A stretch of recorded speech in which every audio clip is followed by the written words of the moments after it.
La maison, il y avait une dalle. Il n'y a pas de plafond, il n'y a pas de truc. C'est une dalle, tu ne peux rien faire, aller là-haut. Il n'y avait vraiment pas de moyen de cacher quelqu'un à un endroit. Je ne l'ai jamais vu dans un tel état. Parce qu'il avait avec lui son patron, son épouse. Il a fait le tour partout. Mais il n'y avait aucune place, il n'y avait rien à faire.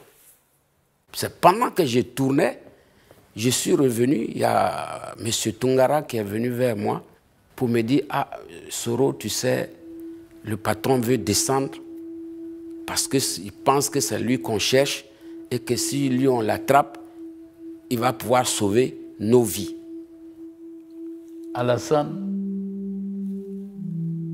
a été dire à son épouse qu'il allait se livrer. À un moment donné, nous étions 17 dans la maison. Moi, j'ai dit à Adama Tunkara, écoute Adama, c'est moi qui veux le tuer. Alors, tu sais, c'est très simple.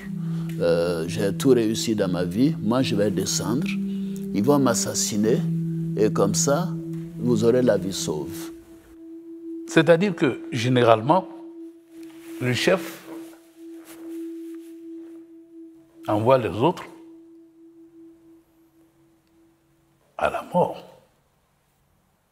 Moi, mon chef, lui décide d'aller à la mort pour nous sauver. Je lui ai dit, Alassane, mais tu sais que chez nous, au nord,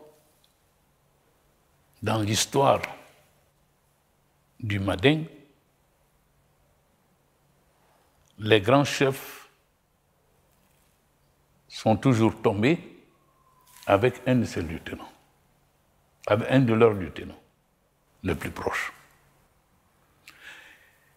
Il se trouve que, par hasard, par la volonté de Dieu, je suis avec toi. Mais moi, je descendrai avant. C'était des moments très, très, très durs. Tous les hommes m'ont dit, non, président, si vous faites ça, nous, on descend avec vous. J'ai dit, mais moi, je serai avec vous. S'ils descendent, tous on descend. Donc, je crois que c'est ce qui a fait qu'il n'est pas sorti. J'ai appelé ma fille, Bintou. Pour lui dire, écoute, Bintou, la vie, c'est comme ça. Hein? C'est un chemin qu'on emprunte et qui, quelquefois, tu arrives à la fin de cette voie, tu empruntes le chemin et la voie finit quelque part. J'ai dit, bon voilà,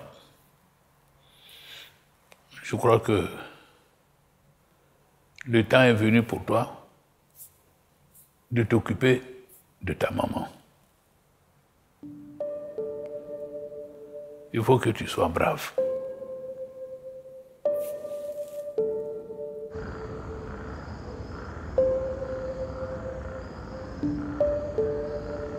L'escadron de la mort menace désormais de défoncer la grille de la résidence de l'ambassadeur d'Allemagne. Pendant ce temps-là et dans l'urgence, l'ambassadeur de France et mon père s'activent en coulisses.